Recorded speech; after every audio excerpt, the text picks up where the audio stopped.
To eat and drink while they waited, they sat naked with sand up to their necks to protect their garments from getting wrecked. Only put on clothes when it was time to pray while they stayed in that cave and studied all day. 12 years they lived there on their own. Welcome to the pod. Rabbi Shimon, that was one of his biggest battles, was against the powers of Rome. The bridges and the markets and the bathhouses and all of this, like he said, everything they're doing it for themselves. It's not...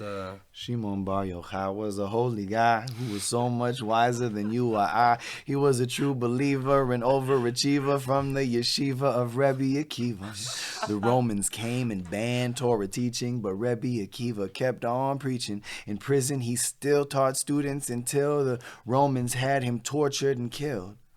And it was after this that Rebbe Shimon, Rebbe Yehuda, and Rebbe Yossi were discussing Rome. Yehuda said that the Romans were sweet for building bathhouses, bridges, and streets. Yossi sat silently. He heard everything that was said, but he spoke no word. And Shimon answered and said, all this that they made for their own interest. They built marketplaces just to recruit and fill our streets up with prostitutes, the bathhouses just for themselves to wash, and the bridges are to tax all those who cross. Now, when the Romans heard how the sages debated, they praised Yehuda, had him elevated. They exiled Yossi for just sitting still and declared that Shimon would have to be killed. So he and his son had to hide away. They stayed in the Beit Midrash each day. His wife would bring them some water and bread, but he feared they would torture her, so they fled. Shimon and his son had to hide in a cave. Only by a miracle were they saved. A carob tree and a well were created for them to eat and drink while they waited. They sat naked with sand up to their necks to protect their garments from getting wrecked. Only put on clothes when it was time to pray while they stayed in that cave and studied all day. 12 years they lived there on their own, and secrets were shown to Rebbe Shimon. The concealed was revealed to Bar Yochai, clear as that day on Har Sinai. Finally, Elijah appeared and said, the decree's been canceled, the Caesar's dead. So he emerged, but they saw there a man who was plowing and planting seeds in the land. Surprised, he cried, how could they forsake eternal life for this life, this fake? And then every place to which they turned, their eyes just went up in flames and burned, until a voice from heaven cried, have you emerged and come outside to destroy my world? You can't behave like this, now go back to your cave.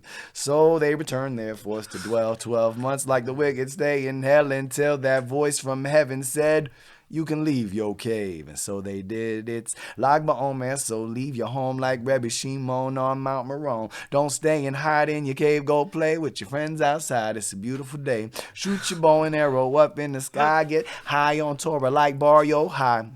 Light your bonfire, pulling all-nighter on the yard side of the Zohar's writer.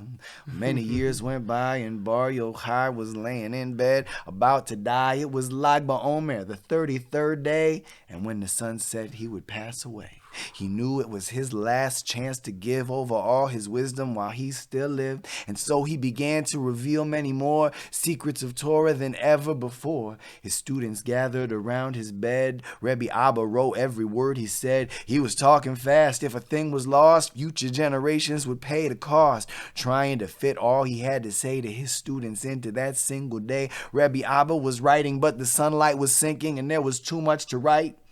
But he kept on teaching, and yet the sun stood still and refused to set. A burning fire surrounded the house, so none could enter, none could go out. And when he finished teaching at last, the house was lit by a brilliant flash as Rebbe Shimon returned his soul to its maker, pure, righteous, and whole. And until this day, the whole Jewish nation is still being nourished by his revelation. Bar Yochai gave us the Zohar on the 18th day in the month of Iyar. It's like BaOmer, so leave your home like Rebbe Shimon on Mount Meron. Don't stay and hide in your cave, go play with your friends outside. It's a beautiful day. Shoot your bow and arrow up in the sky, get high on Torah like Bar Yochai. Light your bonfire, pulling all-nighter on the yard side of the Zohar's writer. Wow. כבוד התנא אלוקי, רבי שמעון בר יוחאי, וואו. לחיים, That's it. לכבוד רבי שמעון. Baruch Hashem. Clip that. Wow. Wow, thank you for that meditation. I just, yeah, that was good. Baruch Hashem, I said the whole